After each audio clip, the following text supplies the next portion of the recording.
Mistry Telugu dubbed web series review. ఇది వచ్చేసి monk అనే టీవీ షోకి రీమేక్ అంట. అది నేను చూడలేదు, సో నాకు ఐడియా అయితే లేదు. OCD, detective, crime cases solve చేయటం ఇలా ఉంటుందని ట్రైలర్ చూసి తెలిసింది. సరే, నాకు ఎక్కే ఛాన్స్ ఉందేమో అని స్టార్ట్ చేశా. బట్ ఏం బాలేదు నాకైతే. చాలా బోరింగ్గా ఉంది సిరీస్. మిస్త్రీలో మిస్టరీ లేదు, సరిగ్గా కట్టించలేదు కూడా ఆ మేస్త్రి. మొత్తం 8 ఎపిసోడ్స్, మల్టిపుల్ కేసెస్ డీల్ చేస్తారు ఇందులో. ఎక్స్ కాప్ అయిన అర్మాన్ మిస్త్రీ పోలీస్ డిపార్ట్మెంట్కి హెల్ప్ చేస్తారు ఒక కన్సల్టెంట్ కింద. ఆ కేసెస్ ఏంటి, ఎలా సాల్వ్ చేశారనేది ఇందులో ఉంటుంది. ఇది చెప్పడానికి మాత్రమే సిరీస్, బట్ అసలు సిరీస్ అనే ఫీల్ ఏ ఒక్క ఎపిసోడ్లోనూ రాలేదు.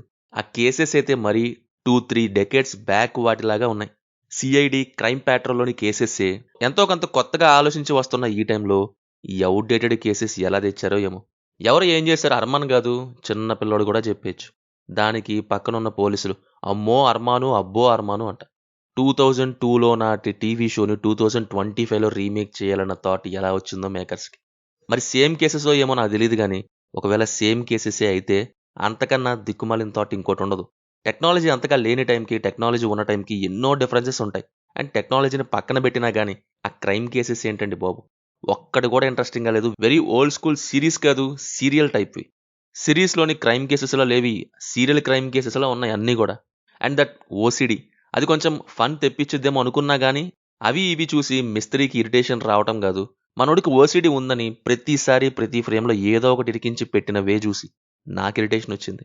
అదేదో ఫ్లోలో ఉండాలి కానీ మొత్తం క్లీన్గా ఉంటుందంట, ఒక్క చోట మాత్రం బూజు ఉంటుందంట. అర్మాన్కి ఓసిడి ఉందని పెట్టాలని పెట్టినట్టు కాకపోతే. పర్ఫార్మెన్సెస్ వైజ్ అర్మాన్ మిస్త్రీగా చేసిన రామ్ కపూర్ యాక్టింగ్ బాగాలేదు, సెట్ అవ్వలేదు అనిపించింది. సమ్ సార్ట్ ఆఫ్ అతి అనిపించింది. రోల్కి తగ్గ యాక్టింగ్ సరిపోద్ది, బట్ ఏదో టైప్ ఆఫ్ అతి వినయం దూర్త లక్షణం అంటమే అలా ఉంది acting. Remaining okay okay. BGM and ఆ సెట్లు యాజ్ ఇట్ ఈస్ సీరియల్ లాగానే ఉన్నాయి. ఫైనల్లీ నాకైతే ఏమాత్రం ఇంట్రెస్టింగ్ అనిపించలేదు ఈ సిరీస్. మీ ఇష్టం మరి. No adult scenes, no bad language, streaming in Telugu on Jio Hotstar. Series చూసుంటే మీకు ఎలా ఉందో కింద కామెంట్స్లో మాతో తప్పకుండా షేర్ చేసుకోండి. Will meet in next video. Thank you. జై హింద్.